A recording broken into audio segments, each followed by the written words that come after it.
राहुल नार्वेकर पुन्हा विधानसभेचे अध्यक्ष होणार आहेत। राहुल नार्वेकर थोड्याच वेळात आपला अर्ज दाखल करतील। एबीपी माझाच्या बातमीवर शिक्कामोर्तब झाले। चंद्रशेखर बावनकुळे, चंद्रकांत पाटील, मंगलप्रभात लोढा यांच्या उपस्थितीत नार्वेकर अर्ज भरणार आहेत।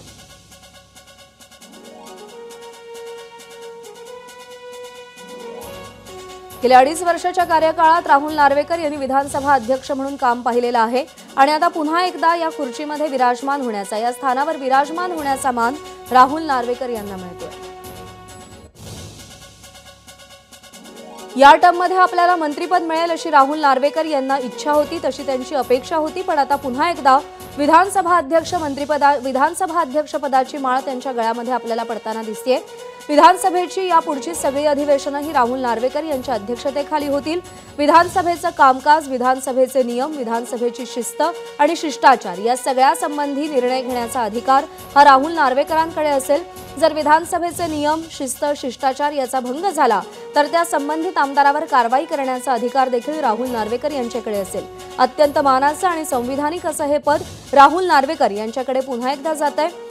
2022 मध्ये ज्यावेळी शिंदे फडणवीस सरकार स्थापन झालं त्यावेळी राहुल नार्वेकर हे विधानसभेचे अध्यक्ष झाले। त्याआधी नाना पटोलेंनी विधानसभा अध्यक्षपदाचा राजीनामा दिलेला होता आणि त्यामुळे ते पद रिक्त होतं। अभिषेक मुठाळ आपले प्रतिनिधी सध्या आपल्यासोबत आहेत। अभिषेक, राहुल नार्वेकर यांच्यासारखा चेहरा पुन्हा एकदा विधानसभा अध्यक्षपदी विराजमान होणं किती महत्त्वाचं आहे? थोड्याच वेळात ते अर्ज दाखल करताना पाहायला मिळतील। मुख्यमंत्री देवेंद्र फडणवीस हे देखील विधानसभा अध्यक्षाच्या कार्यालयामध्ये आपल्याला दाखल होताना पाहायला मिळाले आहेत। सोबतच भाजप प्रदेशाध्यक्ष चंद्रशेखर बावनकुळे हे देखील दाखल झालेले होते आणि त्यामुळे एकूणच पाहायचं तर राहुल नार्वेकर यांच्या नावावर महायुतीकडनं शिक्कामोर्तब आपल्याला होताना पाहायला मिळतो आहे आणि ते अर्ज दाखल करतील। एकूणच विरोधकांकडनं कोणता चेहरा येतोय का हे बघणं देखील महत्त्वाचं असणार आहे। मात्र संख्याबळाचा जर का विचार केला तर राहुल नार्वेकरच हे पुढचे विधानसभा अध्यक्ष असतील यावर शिक्कामोर्तब होताना आपल्याला दिसेल। बरोबर आहे, राहुल नार्वेकर यांच्या नावावर शिक्कामोर्तब होत आहे आणि त्यासोबतच एबीपी माझाच्या बातमीवर देखील शिक्कामोर्तब होत आहे। राहुल नार्वेकर हेच विधिमंडळाचे, विधानसभेचे अध्यक्ष असतील अशी माहिती मिळतेय आणि थोड्याच वेळात ते अर्ज दाखल करतील। देवेंद्र फडणवीस, मुख्यमंत्री देवेंद्र फडणवीस आणि चंद्रशेखर बावनकुळे हे विधिमंडळ परिसरामध्ये पोहोचलेले आहेत आणि थोड्याच वेळात राहुल नार्वेकर आपला अर्ज दाखल करणार आहेत विधानसभा अध्यक्षपदाचा। या 2.5 वर्षाच्या कार्यकाळामध्ये आमदार अपात्रतेसंदर्भात सर्वोच्च न्यायालयामध्ये सुनावणी झाली।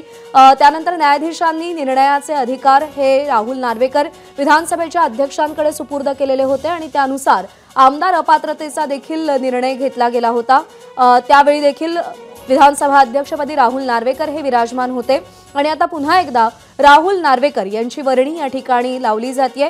प्रशासकीय कामकाजांचा अनुभव हा राहुल नार्वेकर यांच्या पाठीशी आहे।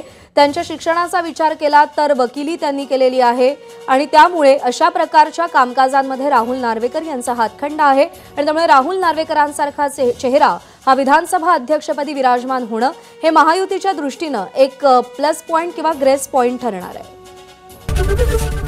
एबीपी माझा, उघडा डोळे बघा नीट।